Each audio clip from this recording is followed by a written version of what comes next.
My first impression in Hong Kong, that was back in 2018. I'd never been here before and I found it quite fascinating. And I'm an artist. What I found very fascinating is a bit peculiar was the airport. Also, when we were trying to work out how to fill our time, and we went on the ferries and we went to Mui Wu. Then I realized when I was at Mui Wu that I could catch a bus over to Tung Chung.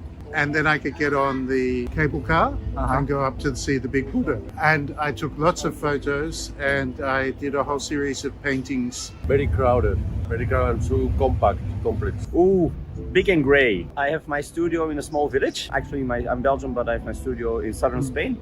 And it's a small village without even a traffic light. It's very quiet. And then all of a sudden you get dropped in one of the most important cities in the world with high risers and with a lot of people, which I'm not used to it anymore. Yeah. So my first impressions were like, what am I doing here? And everybody's looking on his cell phone, and everybody dressed quite dark, and I'm all about color.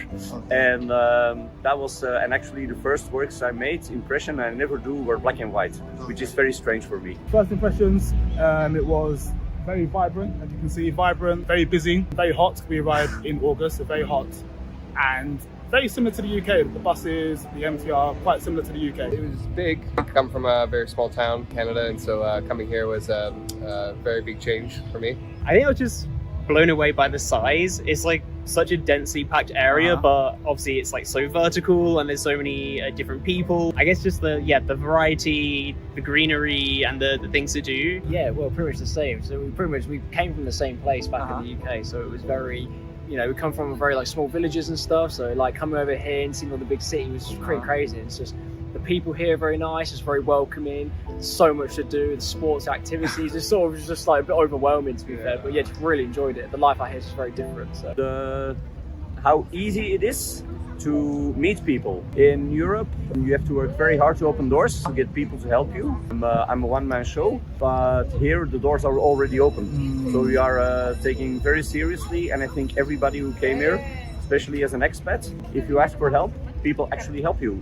And that's fantastic. What I used to enjoy, I haven't been since 2019, it's too difficult to come. And I really enjoyed being on the water. I love the ships and, so I took lots of photographs and I used those to paint paintings. I want to check, my wife is still working, it's her last day at work today, and then we have the rest of the week. Traveling maybe around, closer to travel in Asia. I enjoy the food. Love the food. I love the safety, feeling very safe in Hong Kong, even late at night. And I love being able to travel to different parts of Southeast Asia quite easily.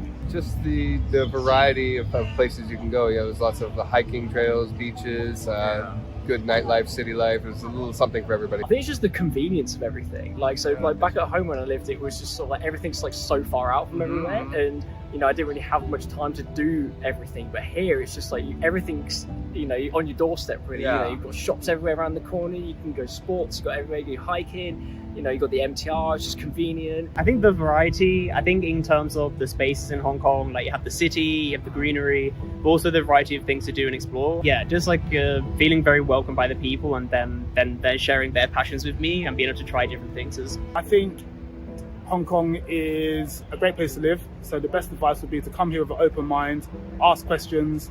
It'd be great to speak to and get to know people that are from here, get a different perspective, not just an expat perspective. So make sure you make relationships with the locals as well. They're very important. Okay. Well, that's hard to tell because I've never really lived here. I've only visited, but I've visited quite a few times since 2018.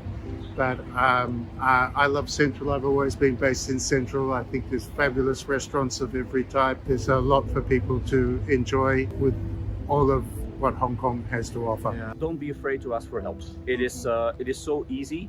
People are super welcoming, both native and expats. It's a city where everything is possible. And if you overhear conversations from other people, it's very international, and it's so you talk at a certain level with no matter who you meet. So don't be afraid to ask for help.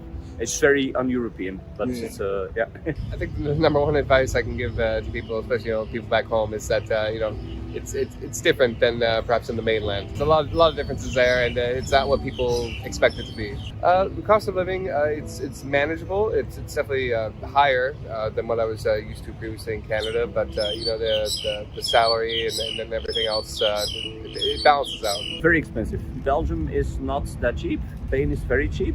I think here prices are minimum double. So it's a very expensive when you talk about housing, not about electricity or water, that is very cheap here, but if you're talking about housing, food-wise, depending on where you go, of course, the same in every big city, but it's regarded, I studied before, it's regarded as one of the most expensive cities in the world for expats, and I think that's true. More expensive, especially the rent, the houses. It's a bit more expensive than in Spain, and the education. Compared to the UK, I think I left the UK at a time where cost of living was increasing. So I think actually, like buying food is actually on par with the UK, but I think cost of living in Hong Kong is kind of what you pay for. Obviously, housing, there's a lot less space and you're paying a lot of money for it. So that can be quite challenging.